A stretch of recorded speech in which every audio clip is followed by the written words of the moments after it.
I was thinking of starting the dialogue by greeting all of you in regional languages. But Mark already did that, and he managed it really well. So I guess I'll just stick to greeting all of you in English. Hello, and good afternoon, everyone. Thank you for being here today.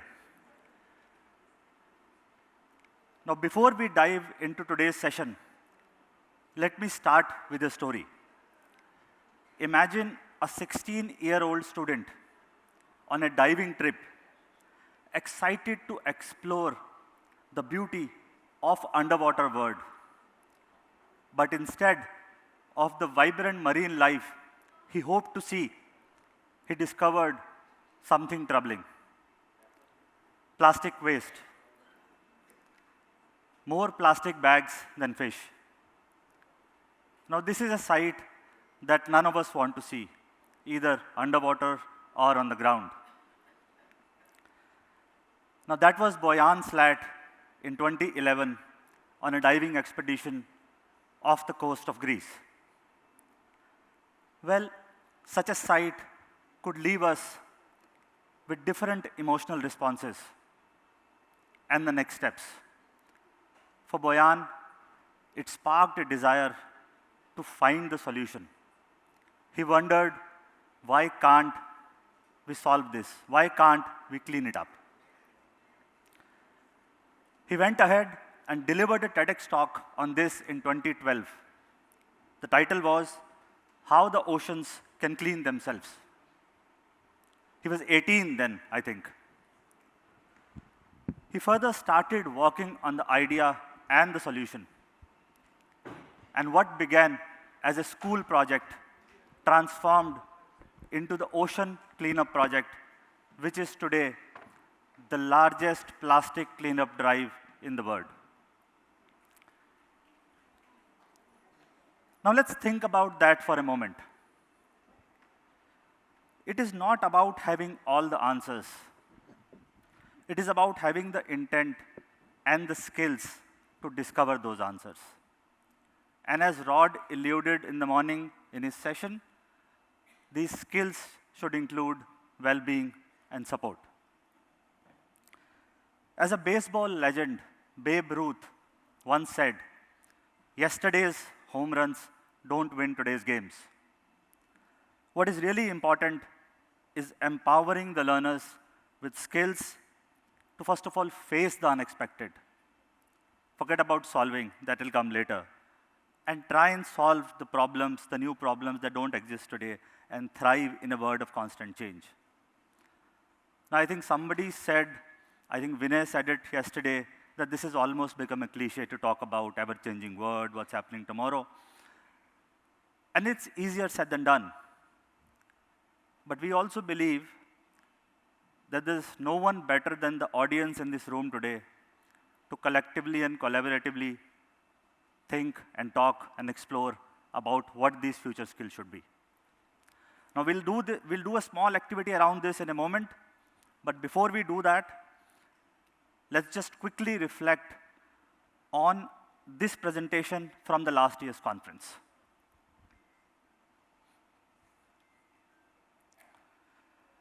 Now, in February 24, on the same stage, figuratively, of course, it was in Goa, we spoke about a few future skill solutions, new initiatives. In fact, we launched 2 of the solutions in the conference. Let me quickly reflect on where we are on these 2 solutions. Cambridge Climate Quest. I mean, we've spoken enough about climate in the last 1.5 days and how critical is solving the climate challenge and crisis for us is. And therefore, we believe education is a key tool in solving this crisis. And we launched a climate literacy program for young learners. Now, we have more than 200 schools and around 12,000 learners with us on this journey. And we are really looking forward to collaborate with many more schools, teachers, and learners. Recently, we have also launched the next phase of the program, which is the assessment. We've introduced the assessments in the program. It was only learning earlier. And we also intend to collaborate with the schools to start working on climate action projects. Let's also look at a brief video which talks about our commitment to climate education and how something like a Cambridge Climate Quest, which was launched here, is now becoming a global product. Can we play the video, please?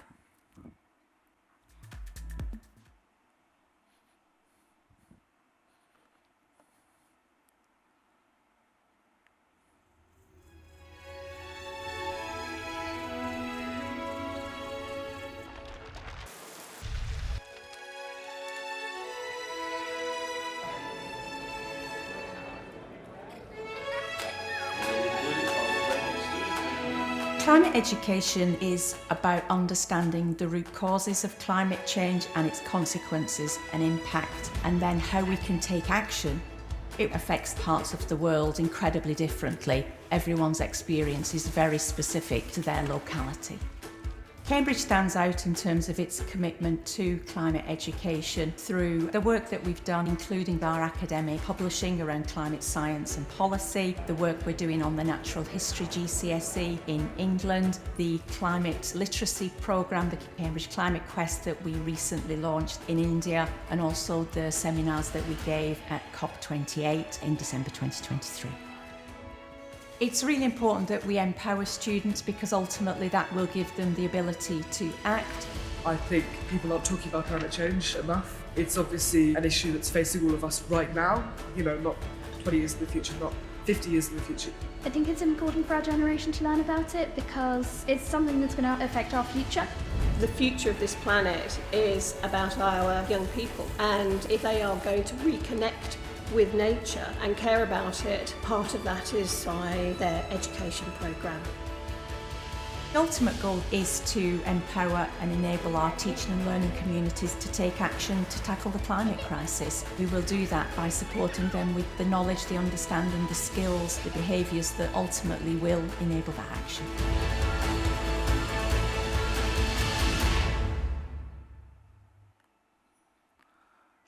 Okay. Thank you. Moving to the next program, Teachers of Tomorrow, a platform to connect educators and teachers for them to connect, learn, and grow. Again, we have made good strides in the solution, in the project. We now are joined by more than 11,000 teachers in this journey, and we continue to focus on the initiative, and as I said for the earlier program, collaborate with all of you to take this initiative forward. We are also looking at some new initiatives in the program. We'll shortly be launching short-term professional development courses on this platform, and also continue with more and more engagement initiatives with the teacher community. The next program that we spoke about is integrated teacher professional development. I think, again, we have had sessions in this conference about this. Rod, in his keynote, in the first keynote, spoke about the pathway about teacher professional development.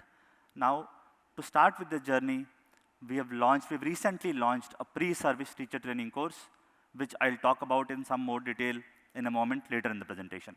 But now, as I said, there's no one better in the room, the audience sitting in the room today, to talk and collaborate about what are the key future skills that are needed. Let's do a small activity. Although I'm a bit scared to ask questions from educators and school leaders. I'm not like Professor Sue and Mark, and very confident about asking questions to all of you, but let's anyways do that. So I'll just move to the next slide. Give me a second. Right. So I'll request you to answer this question, think about it. According to you, what are the top 3 skills learners need to be future ready in this ever-evolving world? Now the request is, if you can go to menti.com and use the code on the screen. I'll also read out the code. It's 222740.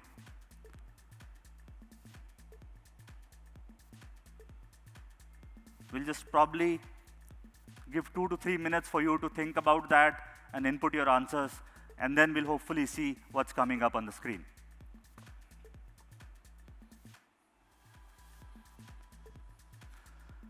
Zero responses so far.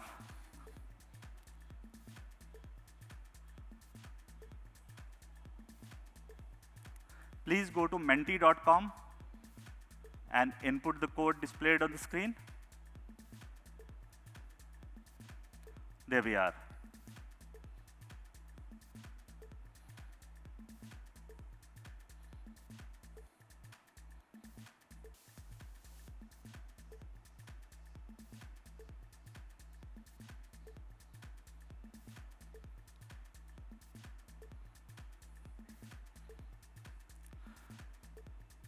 Critical thinking, problem solving, resilience, communication,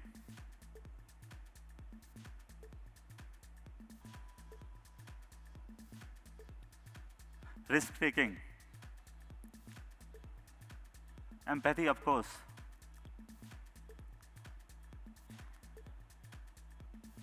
We'll just wait for another few seconds.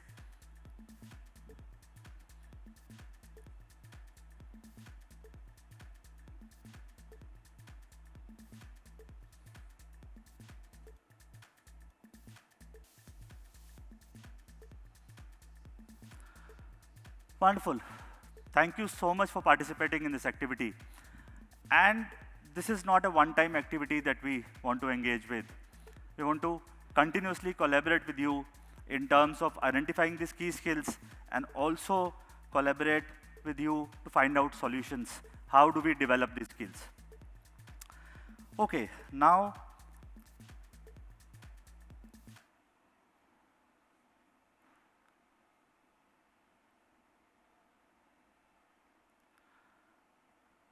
what we'll do is,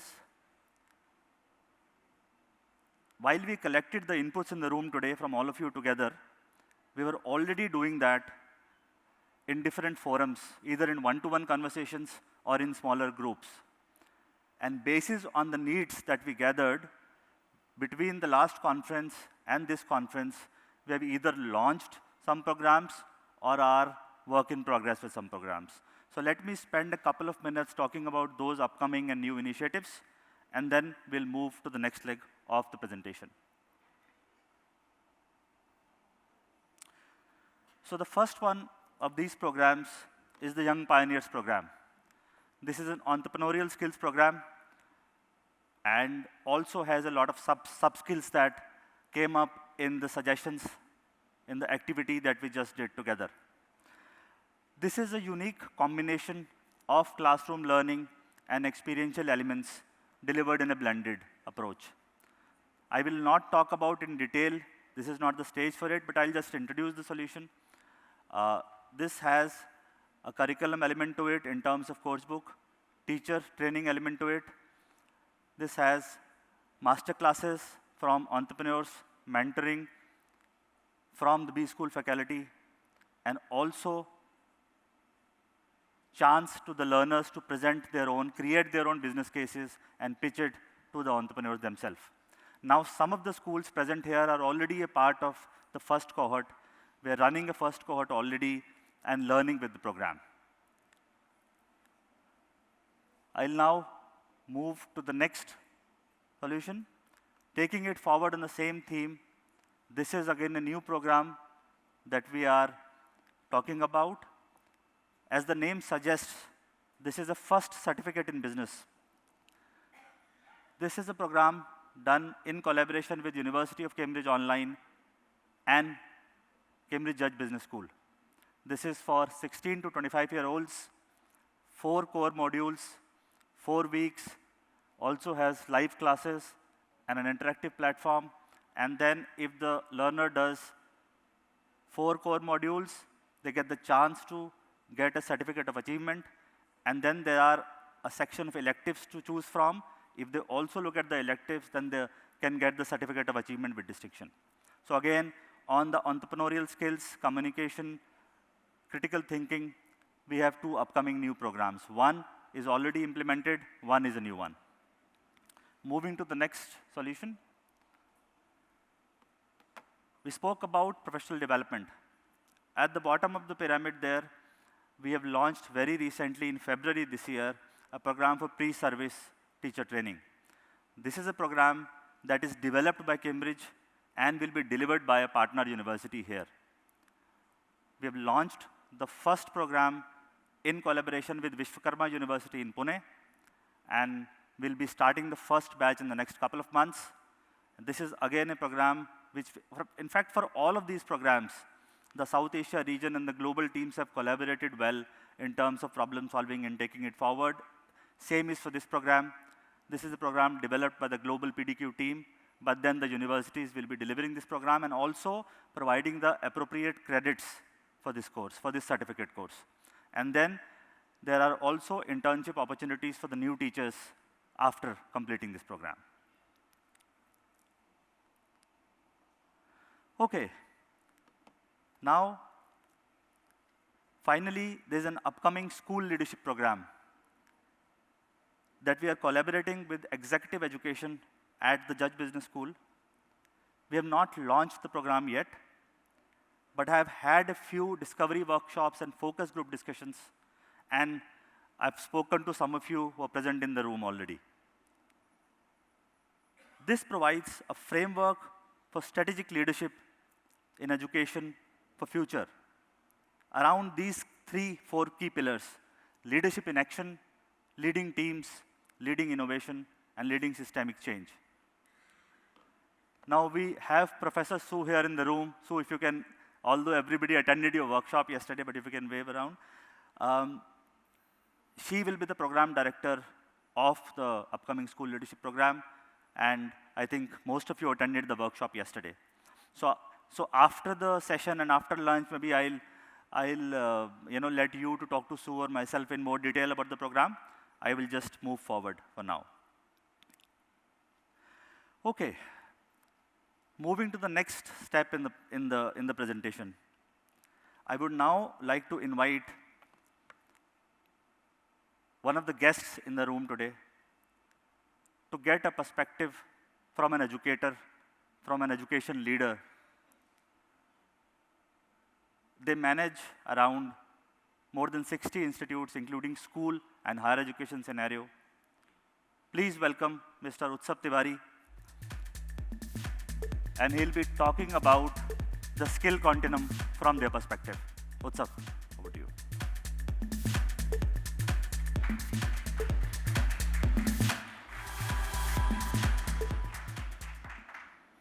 Good afternoon to one and all present here. Thank you, Ashish, for that glorious introduction. He spoke about being an educationist and being an educational leader. I'm here to talk about the skill continuum program, the skill continuum that we are talking about. Since a couple of days that we've always been at the conference, a lot of conversation has already happened about skills and the future skills that are required. Sarah spoke about in her speech, in her session, when I spoke about yesterday, the opening plenary session as well. What exactly do we mean by the word skill continuum? What exactly do we want to speak about the future-ready learners? We need to talk about leaders and innovators, and why are we talking about this today? To set the agenda and to understand and to take ahead my presentation, I need to talk about a personal anecdote that I had. The HR manager at my organization walks up to me and says that we need to appoint a community manager. Community manager, a new word that I heard for the first time. What do you mean by the word community manager? She spoke that the community manager would basically drive the people and their needs towards the organizational goals, look after their well-being, etc., etc. My concern over here that I raised to her is, why can't you do that, being an HR person? Because, hey, that's what I've known, that's what I've heard about always. There she tells me another very important aspect, that that's not her core competency. Her core competency is talent acquisition. Oh my God, another word that I hear for the first time. Now there's talent acquisition, there's community manager. Where and how are the HR roles getting divided? Comes to the next part, when we look at educational leadership, and we're talking about schools, I went into a deep reflection. I started reflecting that in my school itself, we have activity teachers, we have core subject teachers, we have coordinators, we have academic head, each and everybody, different roles, together working towards the same organization, I, being a reflector, an active personal believer who does a lot of reflection, I started doing deep thinking and I realized that every role that exists in the job today, in the world today, is becoming diluted. I spoke about the HR, I spoke about the schools. Every role that exists today, think about it, is getting diluted. Yet at the same time is also getting concentrated towards the work that needs to be done. As educators, what do we do next? Do we keep on catering to these roles that get created every day in, day out, and develop programs and degrees to cater each and every job role? Where is the boundary? Where do we draw the line? Where does this stop? Sarah again spoke about that futures is basically cannot be predicted, but is rather a creation of a human agency. When we understand this as educators, we are creating that future, or as humans, we are creating the future, where exactly are the jobs of the future talking about? That brings me to the part of what exactly is the future of work and learning. The future of work and learning, according to me, in my idea, is divided into three aspects. The first one being lifelong learning. Instilling the skill or instilling the philosophy or instilling the practice of lifelong learning. If I have to work in the future, if I have to work or be an entrepreneur or be anybody who I want to be, I need to be that resilient enough or have that capability enough in me to adapt to what the need of the situation arise there. Developing the skill of future, the developing lifelong learning attributes. We talk about interdisciplinary learning. Tomorrow, or when we talk about the areas of urbanization, yes, we are talking about interdisciplinary learning where people are working together. You have fintech developers, you have marketing tech, you have different kind of people who are working together, yet where the urbanization has not yet reached, the area or the understanding of interdisciplinary learning is not yet developed. We talk about meta skills, higher order thinking skills, creating adaptability, creativity, ethical reasoning are all the skills that we are talking about that needs to be embodied into a learner for tomorrow so that the future becomes much sharper and brighter. Again, why are we talking about skills now? Why didn't we talk about them, say, 5 years ago or 6 years down the line? For the Indian context, the bigger partner is the NEP, the National Education Policy. National Education Policy is that landmark policy that is transforming the educational landscape in India. When we talk about the AI and tech, yesterday, again, we at a beautiful panel discussion with Mr. Sanjay and everyone across, we are talking about most of the roles that a human could do or required human intervention might be replaced tomorrow. The concepts of agentic AIs, I would like you to go and explore them. China is working extensively high on agentic AI and developing agentic AI that can do the job for you. In fact, in our school, we have also adopted and developed agentic AIs at our organization to help with our system and processes. Logbooks being replaced by the ERP systems and the digital logs. We are talking about GPTs and LLMs creating content for us, including lesson plans, worksheet, IEPs, individualized educational plans. Second thing, the tech that exists today might change tomorrow and might keep on changing ahead. Hence the need for skills, hence the need to embody those skills. Understanding building global competence. The world is today connected. We are not only working at a national level or a state or a district level, we are talking at an international platform as well. What does the current literature say? And this was very shocking for me. When I pointed this out yesterday, and from there I took this up, 44% of the jobs that exist today might not exist tomorrow. That was quoted by the Futures of Job report by World Economic Forum. Data entry jobs, jobs like our executive assistant, something might not exist tomorrow. Other very important factor that it spoke about that 85% of the jobs have yet not been created. That was, again, part of the Futures of Job Report 2025 by World Economic Forum. I would really suggest that as educators, let us read up on it. We also need to understand that the UNESCO's need for a vision of futuristic education, which embraces uncertainty, fosters collaboration, cultivates global citizenship, integrates green economies, and talks about digital economies. The OECD, again, an excellent platform, an excellent resource tool for us educators, also talks about the 5 or the 6 skills that need to be embodied or transacted through the educational systems. Being an educator, I personally believe that there are a lot of case studies that I deal with. Case studies help me to understand what we are talking about. One program of Cambridge that we adopted was the Cambridge School Leadership Program, as Ashish spoke about, and Dr. Subrin is here as well. The Cambridge School Leadership Program was a futuristic program that we wanted to embody in our principles. Skills have to be adopted at every level, right from the principals to the lower levels, right from students to everyone, all the stakeholders, the community as a whole. The program and the reason for adoption, mainly the school leadership program, was it was providing, or it envisions to provide a foresight into the future, ethical vision, and the ability to lead future-facing schools. Developing those skills. Skills we are talking about. Skills are a mere combination of competencies plus learned abilities. A very reflective-driven, a very experience-driven program. The second program was the Cambridge Climate Quest that we adopted at our school. The school was Rawal International School, Sri Prastha in Mumbai. Now this school, and why this program is an excellent program that we adopted, was this school caters to those who are coming from the lower social economic groups. For them, they have these student clubs that have been developed, and these student clubs are led and advocated by the students. This project was implemented by them, where they understood the climate literacy program by Cambridge, adopted it beautifully, came up with excellent solutions, and have taken up and created projects and gone to win on district and national level competitions. As a visualizer myself and as a researcher, I like to visualize my data that is there in front of me. I like to work with models and I like to work with projects. This is one model that I created. And as a person who's working in higher education also, I wanted to track the life cycle of how a skill acquired at an infancy level or at a school level gets transformed or changes at higher education level. I've been working with this project. Skill acquisition, I realized, happens at the infancy stage, at the school stage.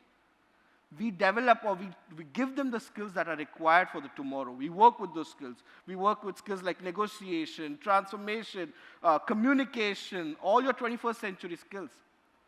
At a higher education level, and higher education, I'm specifically talking about grade 11 onwards, those skills are transformed and those students are tested or made to assess that particular skill. Your environment changes. You move from a pedagogy to an andragogical environment. You are trying to apply those skills that you have acquired or you've participated in the role of acquiring in your schools and applying them at your grade and higher education level. And finally, transformation.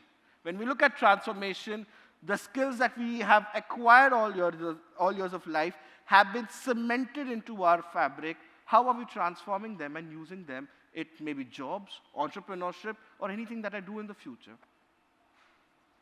Last, finally, this is how I implemented the learning culture at our organization. Again, a model and project built up by me. We first need to do character profiling of what do we expect from our students or everybody in their organization. We are talking about teachers, what are the skills required by them? We talk about students, what are the skills required by them? We talk about principals, what are the skills required by them? You audit your practice. Is your system, structure, and culture in your organization suitable or can suit that particular skills that you are envisioning or foresighting? You choose a particular program that helps you and delivers or caters to what you really want. We pilot that program, pilot it with a small scale, understand the impact of it, build the culture, let peer mentoring and peer influence happen effectively for you to monitor your impact finally on that particular program. That's it from my side. Thank you so much. Thank you so much, Ashish. Thank you, Rahul, for sharing your thoughts and perspective. And sorry, thank you, Utsav. He represents Rahul Group. Okay, so thank you everyone for listening. And I know I'm standing between you and lunch, so I won't take much time. I would want to close the session by saying we would love to hear your thoughts, queries, suggestions. Today, later today, after the conference, we would want to continuously engage with you and collaborate to work on these new initiatives to empower today's learners for tomorrow. Thank you so much for listening.